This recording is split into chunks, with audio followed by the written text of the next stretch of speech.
The medical wing of the Celestial Palace was quieter than I expected. Soft bioluminescent panels lined the walls, casting everything in a gentle azure glow that reminded me of moonlight filtering through water. I sat beside Princess Lyanna's bed, watching the shallow rise and fall of her chest, counting each breath like precious seconds. She hadn't slept in 6 days. The neural scarring is extensive, the royal physician had explained earlier, her deep violet hands gesturing over holographic displays showing Lyanna's brain activity. The psychic backlash from the void incursion damaged her sleep centers. Every time she begins to drift off, her mind interprets it as returning to the void. Her body won't allow it. There must be something you can do, I'd insisted. The physician's expression had been grave. Sedatives don't work on Athorian royalty. Our biology resists chemical intervention as an evolutionary defense against poisoning. She needs natural sleep, but her trauma won't permit it. If this continues another 2 days, her neural pathways will begin permanent degradation. Now, watching Lyanna's exhausted face, I could see the toll. Dark purple shadows bruised the skin beneath her eyes. Her normally luminescent complexion had dimmed to a sickly pale lavender. Her golden hair, usually radiant, lay dull against the pillow. Worst of all were the tremors, small shakes that ran through her body every few minutes, aftershocks from a nervous system running on fumes.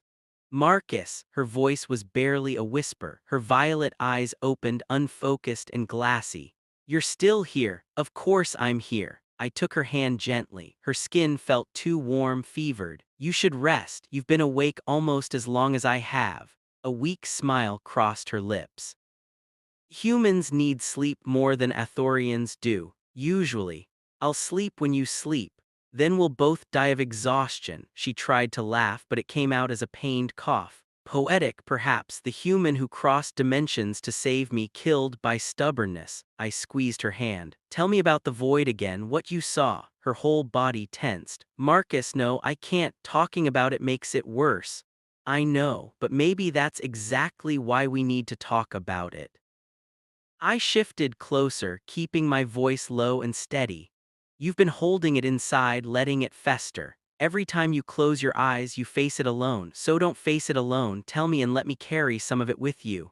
Lyanna was quiet for a long moment, then slowly she began to speak.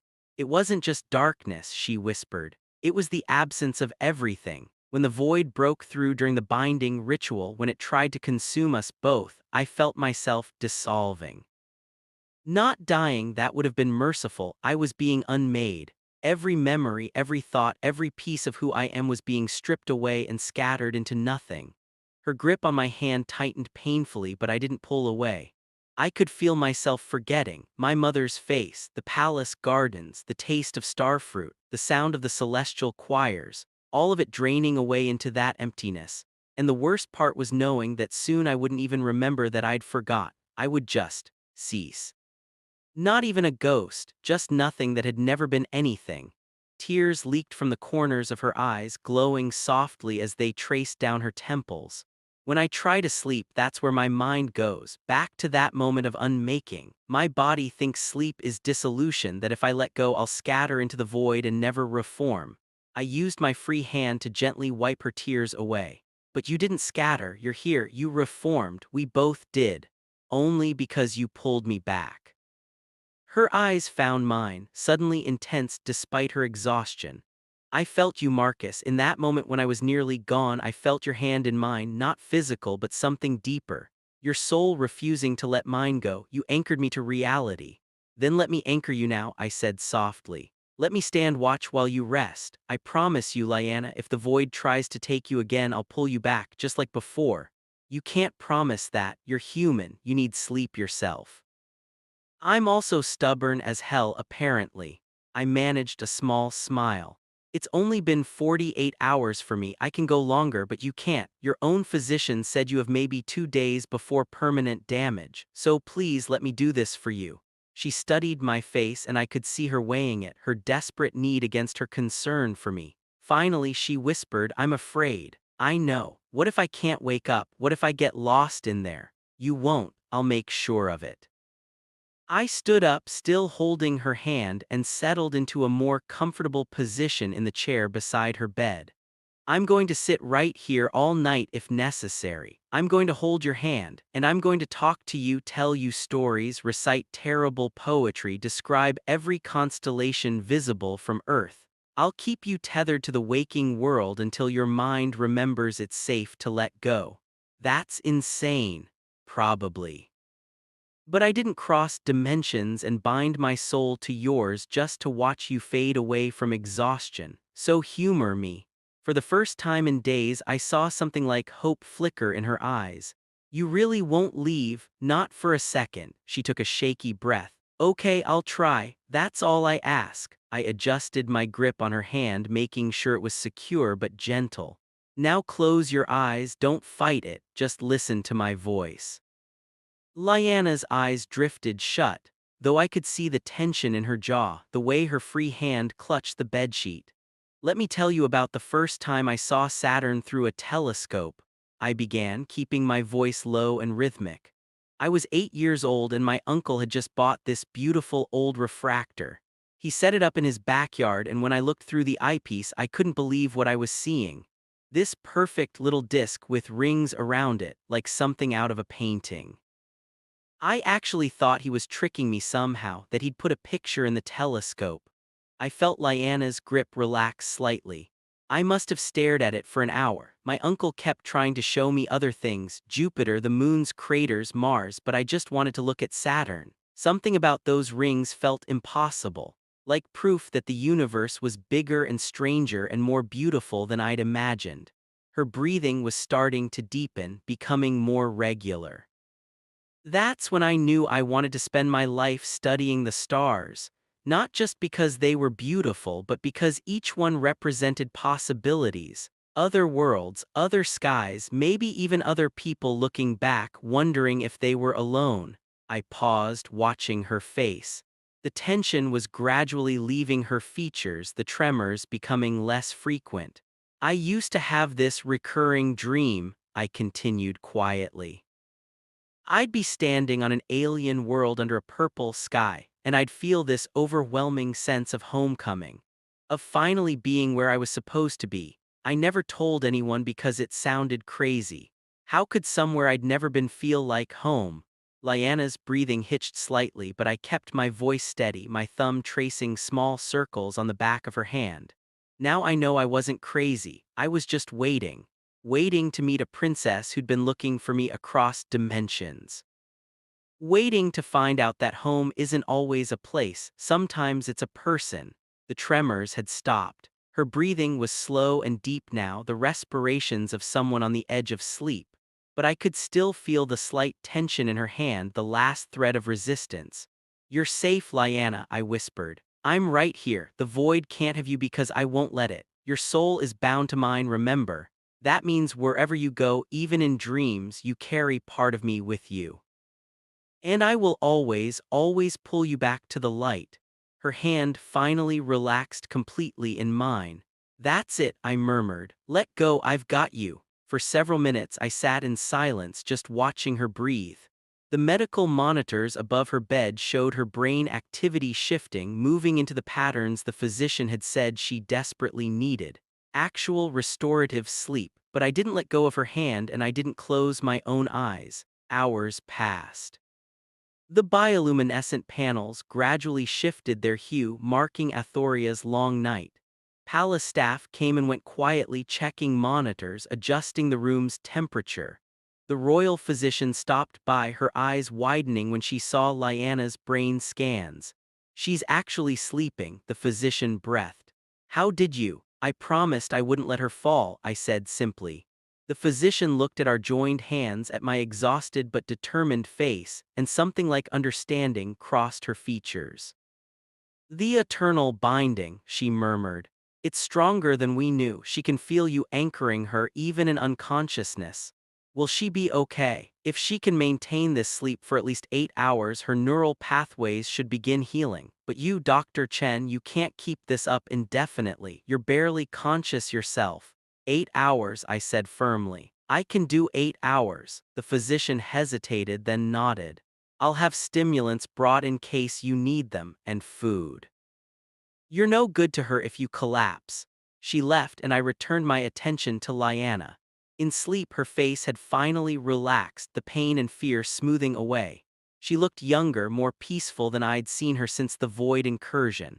Around hour 4 she began to dream. I could tell from the way her eyes moved beneath her lids, the small changes in her breathing. For a moment her hand tensed in mine and I felt a spike of fear. Was she dreaming of the Void again?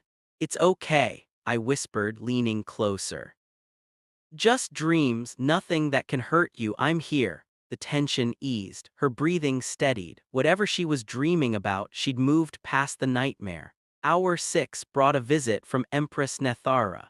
The formidable ruler stood in the doorway, taking in the scene, her daughter sleeping peacefully for the first time in days, the human who refused to leave her side.